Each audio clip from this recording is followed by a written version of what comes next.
আপনার না একখানা বাড়ি করে দেবে, না আমার 50,000 5 লক্ষ টাকা দেবে, না আপনার সন্তান দুকে একটা চাকরি দেবে, তার জন্য আপনি ঈমান বিক্রি করে দেবেন? এই ঈমান বিক্রি করে দেবেন? আপনার মাদ্রাসা চলে যাচ্ছে, ওয়াকফ চলে যাচ্ছে, আপনার মাদ্রাসা চলে যাচ্ছে, ওয়াকফ চলে যাচ্ছে, মসজিদ চলে যাচ্ছে, কবরস্থান চলে যাচ্ছে, আপনি নামাজ পড়বেন কোথায়? ইবাদত করবেন কোথায়? শোবেন কোথায়? আপনার জানাজা হবে না, আপনি মারা গেলে আপনাকে পাশ করাতে হবে, আপনার লাশ বাড়িতে শুয়ে থাকবে 3 দিন 4 দিন 1 সপ্তাহ, যতক্ষণ পর্যন্ত আপনাকে পাশ না দিচ্ছেন আপনি কবরস্থানে গিয়ে দাফন করতে পারবেন না। এই চেতনা ফিকির আমাদের মধ্যে নাই। আমরা সব এক হই, মাদ্রাসাকে বাঁচান। আপনারা যদি আমরা যদি এক হই ঈমানি পাওয়ার নিয়ে, একটা ঈমানদার 20 লক্ষ বেঈমানের সমান। জোরে বলেন সুবহানাল্লাহ।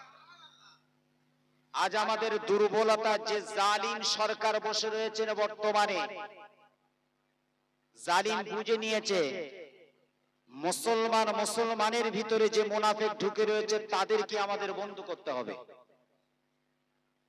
তাদেরকে বন্ধ করতে গেলে আমার কাছে ওয়াকফ চলে আসবে, আমার কাছে মসজিদ চলে আসবে, আমার কাছে মাদ্রাসা চলে আসবে, আমার কাছে এসআইআর চলে আসবে, আমার কাছে ওয়াকফ চলে আসবে। ওই রাজত্বগুলো আমার কাছে আসলে আমি কিন্তু রাজ সিংহাসনে বসে বসে যা বলবো তাই এরা শুনবে।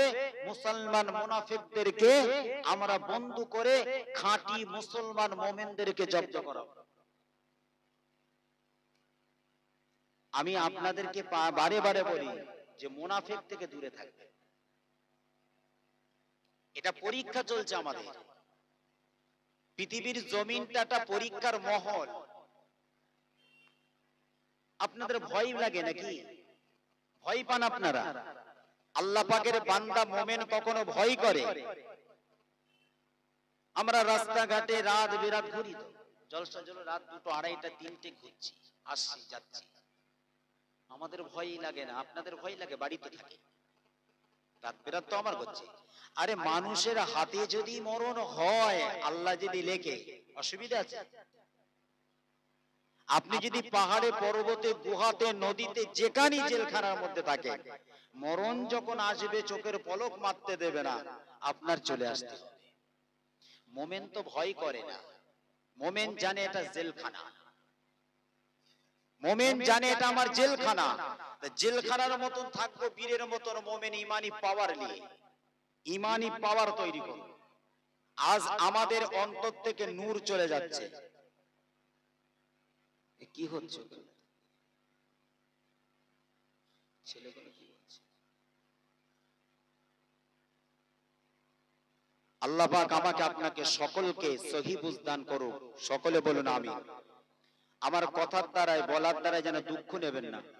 আমি কোনো ভাইকে কষ্ট দেওয়া কথা বলিনি, আমি দিন শরীয়তের কথা বলছি। আগামী যা দিন আসছে খুব ভয়াবহ দিন। যে জালিম সরকার বলেছিল এসআইআর আমার হাতে ছেড়ে দাও, ওয়াকফ আমার হাতে ছেড়ে দাও, মাদ্রাসা মসজিদ সব আমি নিজ দায়িত্বভাবে কারুর কাছে যেতে দেব না, হস্তক্ষেপ করতে দেব না, সেই জালিম আজ সব কিছু পাশ করার সিদ্ধান্ত নিয়ে কিন্তু পাশ করে দিয়েছে। তথাপিও মুসলমান আমরা আজ বুঝছি না, এখনো হই হই করে পিছনে ছুটছি। কি লাভ আছে? আপনার কি স্বাদ আছে? আপনার না একখানা বাড়ি করে দেবে, না আমার 50,000 5 লক্ষ টাকা দেবে, না আপনার সন্তান দুকে একটা চাকরি দেবে, তার জন্য আপনি ঈমান বিক্রি করে দেবেন? এই ঈমান বিক্রি করে দেবেন? আপনার মাদ্রাসা চলে যাচ্ছে, ওয়াকফ চলে যাচ্ছে,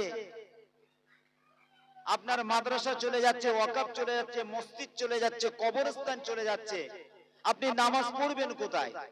ইবাদত করবেন কোথায়? শোবেন কোথায়? আপনার জানাজা হবে না, আপনি মারা গেলে আপনাকে পাশ করাতে হবে, আপনার লাশ বাড়িতে শুয়ে থাকবে 3 দিন 4 দিন 1 সপ্তাহ, যতক্ষণ পর্যন্ত আপনাকে পাশ না দিচ্ছেন আপনি কবরস্থানে গিয়ে দাফন করতে পারবেন না। এই চেতনা ফিকিরা আমাদের মধ্যে নাই। আমরা সব এক হই, মাদ্রাসাকে বাঁচান। আপনারা যদি আমরা যদি এক হই ইমানি পাওয়ারে নিয়ে, একটা ইমানদার 20 লক্ষ বেঈমানের সমান। জোরে বলেন সুবহানাল্লাহ। ইমানকে আমাদের মজবুত করতে হবে। আল্লাহ পাক আমাকে আপনাকে সকলকে ইমানি পাওয়ার, ইমানি নূর আল্লাহ আমাদের সকলকে নসিব করেন। সকলে বলুন আমিন।